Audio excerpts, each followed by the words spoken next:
That would be great. Or I can check.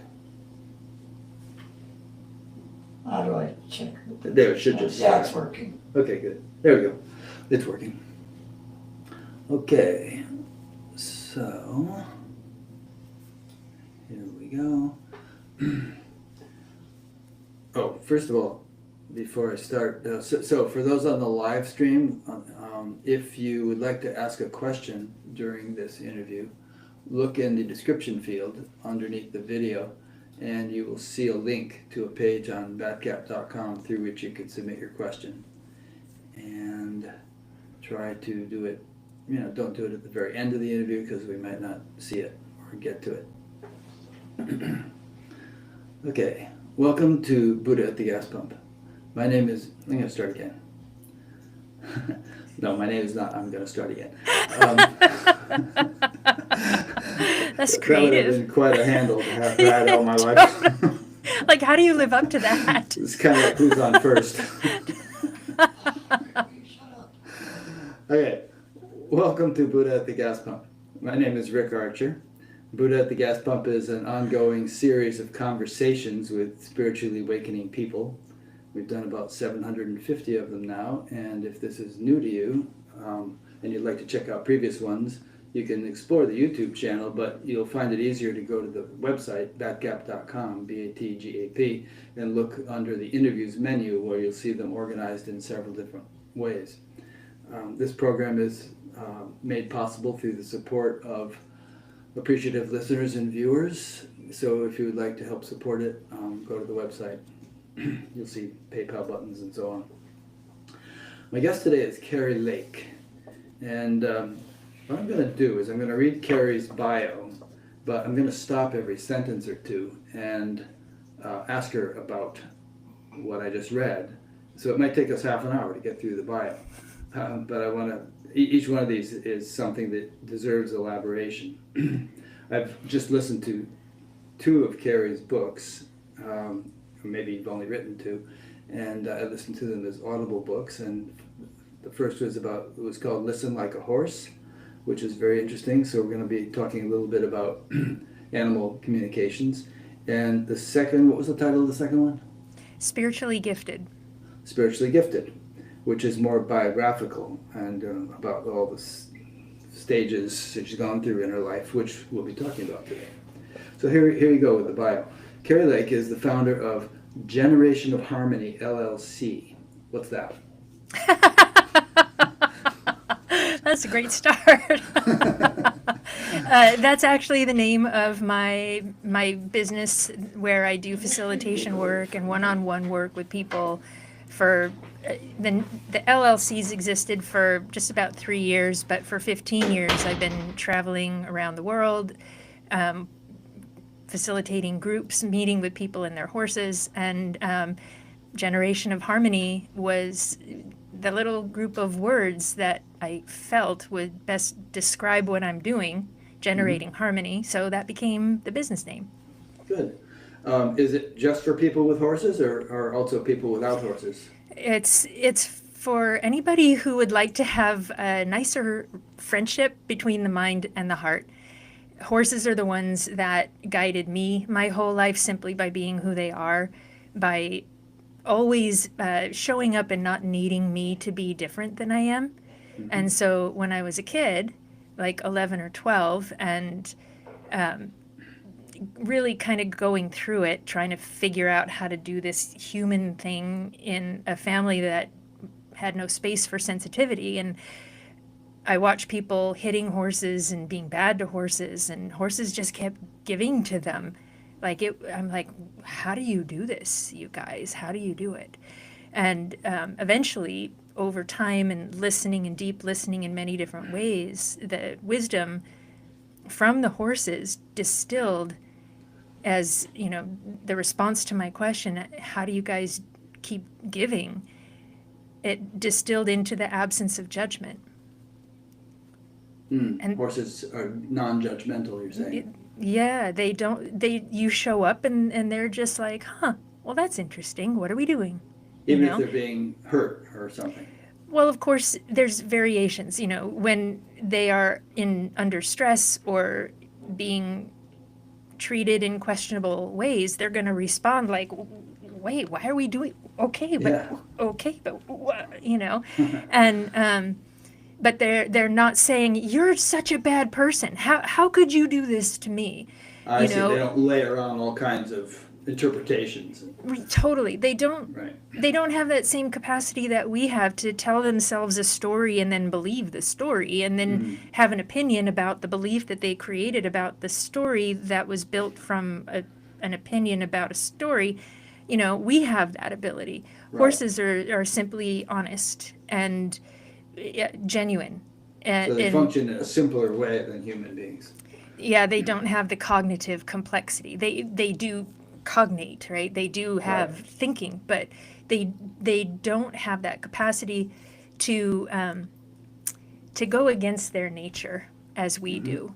You know, we call it free will, but horses don't do that. They're just simply going, all right, well, this is how it feels to be me, whether they're being, you know, treated oddly or whether they're allowed to simply live in their families in the wild.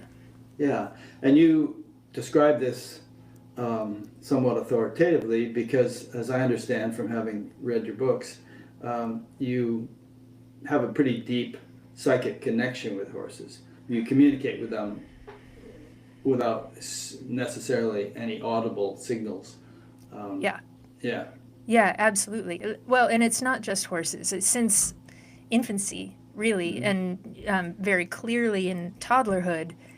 One of the chapters in Spiritually Gifted is called "The Dog is Not Talking to You, Kerri." Right. And because I'm like, well, he's right there. Like, you can't hear this? What is going on? So my entire life, I didn't learn how to communicate with animals. It was factory installed. And my awareness was online from the beginning. It's factory installed in all of us. It's just, for me, for whatever combination of reasons, my awareness has been online my whole life. And so the connection and communication felt through my being before I had language for it has just always been the way. You know, human is not my first language, you could say. Yeah. Do you, did you at some point begin to have clear recollections of, you know, the day of your birth or when you were a week old and things like that, which you wouldn't have had necessarily continuously from the start, but maybe at the age of 5 or whenever you started actually having clear recollections of those absolutely. stages? The first memory I have didn't really, I didn't really recognize it. The feeling was with me my whole life because the feeling from my first memory literally has been a North Star since that moment. But I didn't remember, it didn't crystallize until I was in my 30s and I had more vocabulary for these kinds of experiences. But my earliest memory is just being aware that there's like light and then it blends into something darker and then I'm watching over here and that's like thicker and everything's blended and shades and softness, and then this thing enters into my field of view and I'm like, that's familiar. What is that? And it's like it took a couple of beats and I'm like, whoa, that's a hand. That is my hand. Oh my God, we did it. I'm back. Yes, I know exactly what to do. I know I'm a human again. This is amazing. Okay, I'm gonna be the best human ever. Like that was, if you take all of that and you make it a feeling, right? Yeah. That feeling with the visuals was what I'd call my first memory. Yeah. And the feeling has been a through line into when I was like 3 and 4, and you know, the cover of the book Spiritually Gifted shows a little girl with a willow tree and a light coming toward her, and she's holding hands with the willow tree.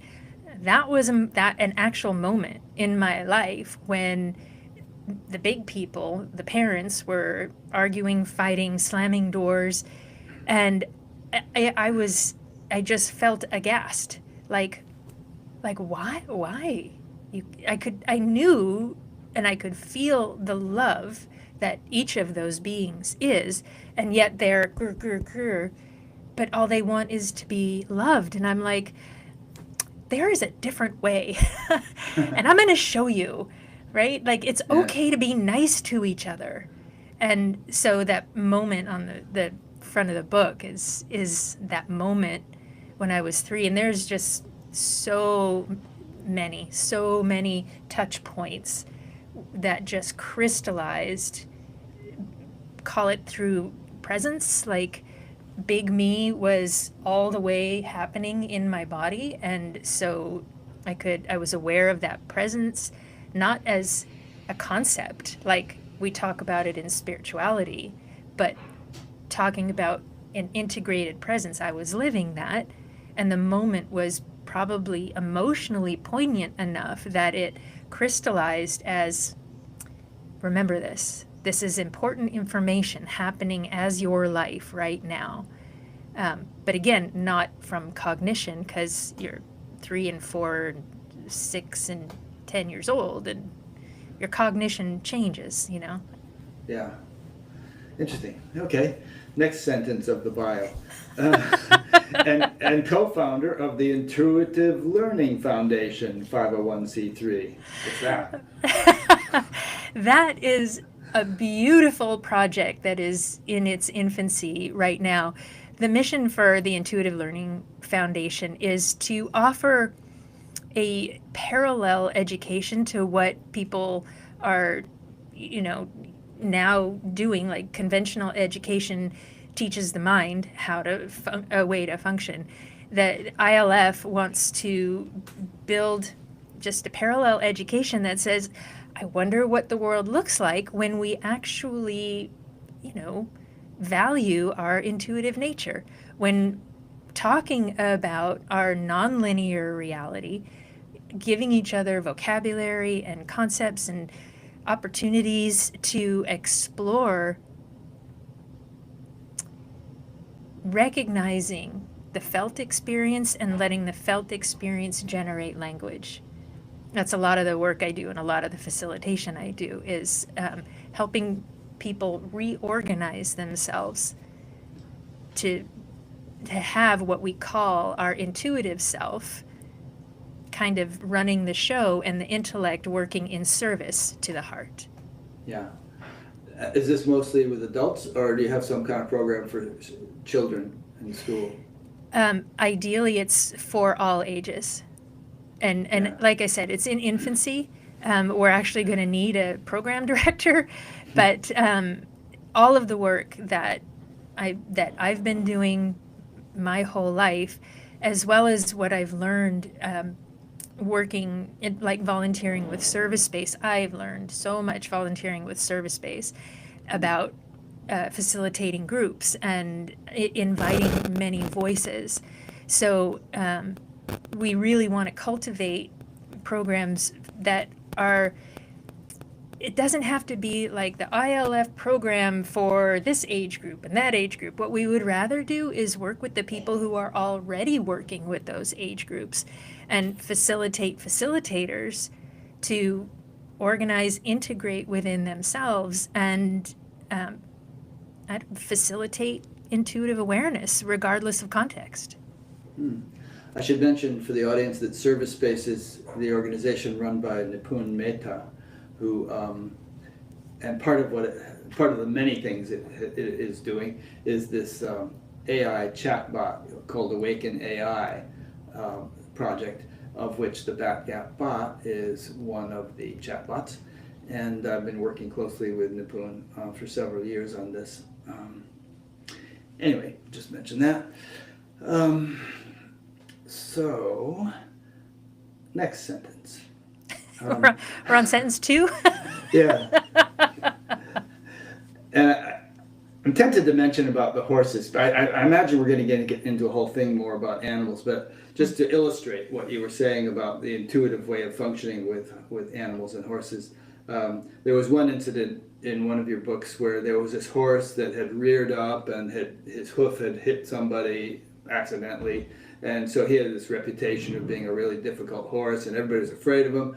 And you got called in to deal with the situation, and you had to get him into a horse trailer. And also all these cowboy types are like standing there, looking at you like, what's going to happen? This chick's going to get clobbered. And and you just kind of quietly, went there, and I don't think you said a word. And I don't know, it might have taken half an hour, but next thing you know, you were walking the horse into the trailer, and they had no idea how you had done that. But there was this whole internal process going on between you and the horse, this whole dialogue on a deep level. So that was just a nice illustration of the way you work with horses. Oh, And thank you. a good example of intuition. Yeah, thank you. That story's on my website on the blog. Yeah. Dufresne's story, yeah. Oh yeah, Dufresne. You named him after Andy Dufresne from the Shawshank Redemption. That's right. That's Yeah. right. Okay, so for over 20 years, you have facilitated humanity's conscious re-inclusion into the family of life. Okay, when did humanity get booted out of the family of life? That's a fantastic question. It never has been. It never has been. But, I listen to people talking about how humans suck and how nature must hate us and the animals must hate us. And I work with clients, even with the dogs and the cats they share their lives with. And, they'll say, does my dog know I love him? My cat must hate me. I'm afraid to connect any deeper because I'm pretty sure my cat just hates me, right? And it's that sort of realm of self-deprecation that I'm speaking to when I'm talking about humanity re-including itself in the family of life. The more we go toward operating primarily intellectually, it continues this illusion of separation. And when we shift and we come into our heart, we can experience that we've never been booted out of the family of life. So I guess in a way, I'm saying, how can we assist our thinker to function in a way that prioritizes the connection that already exists? Yeah. Well, I think we're acting like a very troubled teenager in the family of life. We're in the midst of the sixth grade middle extinction. Schooler. Yeah, middle schooler. Middle schooler. Middle schooler on meth. We're With in the love. middle of- Said with love. We're in the middle of what they call the sixth grade extinction. The others have been in prehistoric times, but entire species are going extinct every day, and and it's because of us. This is the first one that's because of humans. The others might have been volcanoes or asteroids or things like that. Right. So we better get through this adolescent stage pretty quick, or we're all going to be out on the metaphorical street. Well, humans, I don't know if you've noticed this. I've noticed sometimes humans can be stubborn, and it takes us whatever it takes to get our own attention. Yeah. There's all of the conversation about suffering, right? And relieving suffering. And yet we also speak about how suffering is the necessary impetus for awakening and integration. So, you kind of sit back and go, how much do we need to suffer to get our own attention? To actually ask a new question that says, that maybe says, okay, I see all of the destruction. I see the suffering. And what if I take a break from judging that it's bad? Because I think that judgment where we sit and we wrestle with, oh, this is so horrible, this is so terrible, the atrocities, and yes to all of that. But staying in judgment of it keeps us in the morass of suffering. So what if we just take a 10-second break from judging that all of this is bad, and watch what changes in my body when I take the opinions. I don't deny. This is not denial. It's absolute acknowledgement without the opinion that it should be different than it is. I learned that from horses, right? Uh-huh. And so when I take even a 10-second break from the opinion that it should be different than it is, something changes in my body. My body experiences the absence of conflict. In the absence of conflict, i.e. generating harmony, generation of harmony, in the absence of conflict, I watch my nervous system change. I watch the feeling below my eyebrows expand a bit. And in that space, we could also maybe call it closer to coherence, right? Mm-hmm. Where my nervous system is not working against itself. In that moment, I might recognize a bigger truth. I might recognize something new that I can do, where a moment ago, battling against the opinions was all I could do, right? So it's about generating the state of being. We could call it freedom, I guess, but a state of being that lets me see with a greater clarity. And it's a clarity that's maybe closer to the way the rest of life works, rather than staying above our eyebrows on the train in Thinky Town and wishing things were different. Mm-hmm. Sounds rather Byron Katie-ish. I've been told. Yeah. I have two quotes here. One is from Winston Churchill and the other Jesus Christ. So Churchill said, Americans always do the right thing after having tried every other alternative. And it's true. I mean, if it's true, it's true. Yeah. And I think the reason I mentioned that is I'm expanding it out to humans, not just Americans. Yeah. And Jesus, of course, said, "Forgive them, Father, they know not what they do." So, you mentioned judgment. We could be sitting around all day just bad-mouthing all the stupid people and doing the stupid things and the politicians and this and that. But, would you agree that even though much of what many people do seems so terrible, they're actually doing the best they can given their state of being, their state of mind? Every time I give myself the space to look deeply into that, whether it's for myself or having navigated a life with the man that was my father, I always find when I relieve myself of the judgment that everybody is doing the best they can with the thought patterns they have, the nervous system they have, the way they process. It doesn't excuse, it doesn't mean that there should be no accountability. It's compassion. It's recognition. And I think a lot of my perspective in that realm of contemplation comes from realizing it is very clear to me, I absolutely needed every single rock bottom in my life to get my own attention. I even tried digging a hole in rock bottom a couple of times before I got my own attention to consider maybe it doesn't have to be this way. Yeah, I was just reading a Facebook post by Jeff Foster today. Jeff is this British guy. He's been on Batcap years ago. And he was just kind of speaking out against the spiritual tendency to rationalize child abuse and things like that as some kind of pre-life soul contract. That we signed up to have this happen to us. And he was just furious that people think that way. And I don't know, I didn't want to get into a whole thing, and he already had 200 and something comments there, so I wasn't going to take the time to write something. But what do you think about that? I think it's one way to begin relating to our own experiences without victimhood. I wouldn't ever say that is absolutely true. Like when I hear people use the language that, well, this was my soul contract to be abused in this way and da da da da da. What I experience is a dissonance, a feeling of dissonance with that language. Mm-hmm.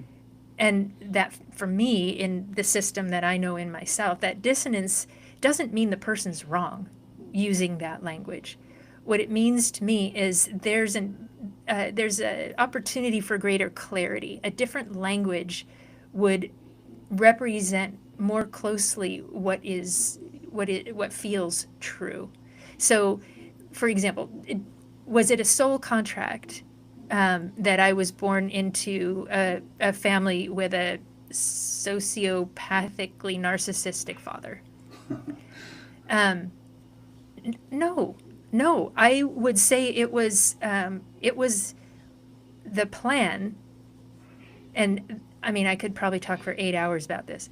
It was one unfoldment of the plan, so that from my own perspective, I'm not going to talk about his perspective unless we really want to look at that, but from the lived experience of this being in this body, I came here knowing, like, I don't care what it takes, whatever it takes, let's do this. I will embody the love that I know is real, that feeling from infancy, right?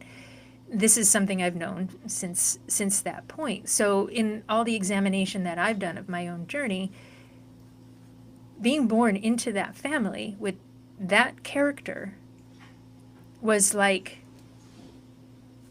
answering a prayer of, like, wake me up and keep me awake. I don't care what it takes. And the man that was my father was a stellar example of what I wasn't going to be. Now, on that journey, I wouldn't call it a soul contract. I would call it an agreement.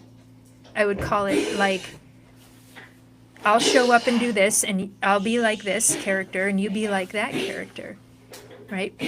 But I wouldn't make it a contract. Along the way, go ahead. Did you have something you want to say? I was just thinking, the thing that infuriated Jeff so much is that concept is sometimes used as a rationalization or an excuse for the abuser. It's like, okay, we must have made this agreement. You were going to molest me, and I was going to be molested, and so on. And he just felt like, and my thought to that, if I had written a response, would be, well, even if it works that way, that we make this pre-life agreement, part of the agreement is you're going to jail, buddy. It doesn't let him off the hook. Okay, so this is awesome. This is awesome because that's where living the interaction. That's where we give our behavior gives feedback to a universal unfoldment, I guess you could say. But I have to take action at that point.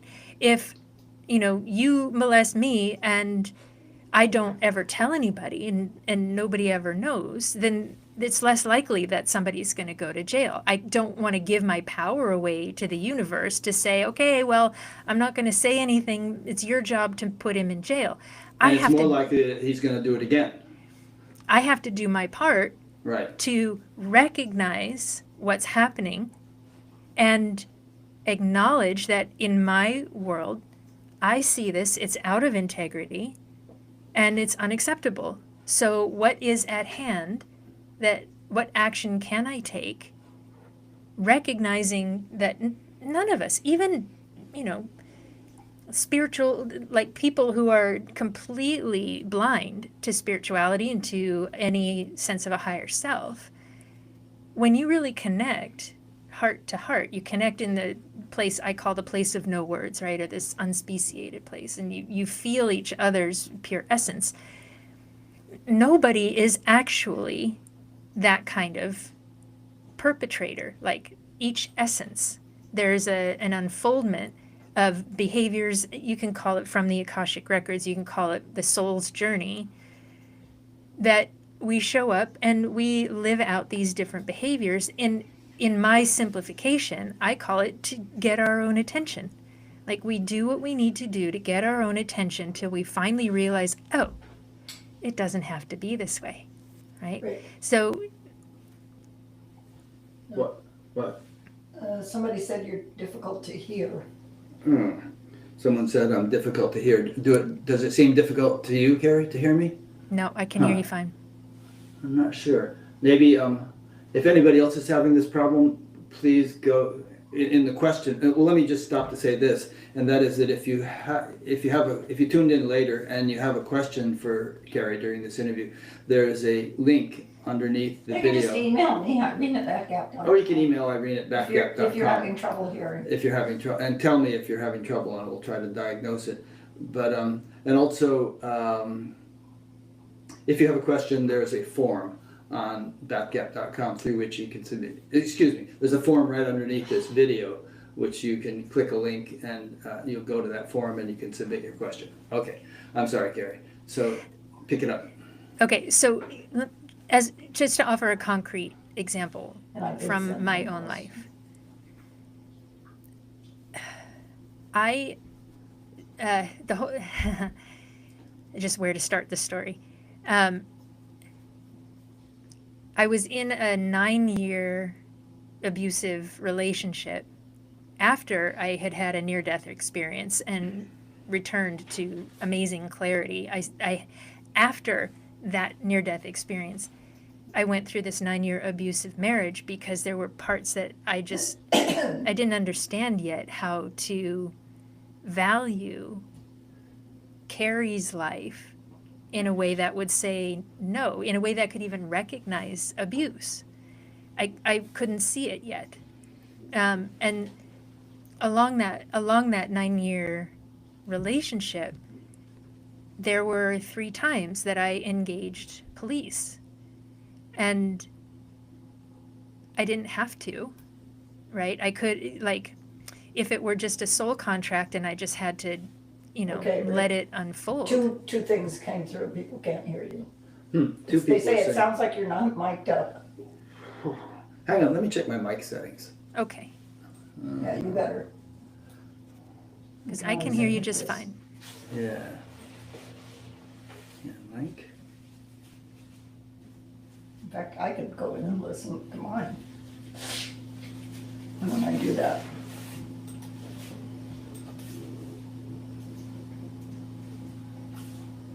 Just trying to see what my settings are for my mic. Cam link.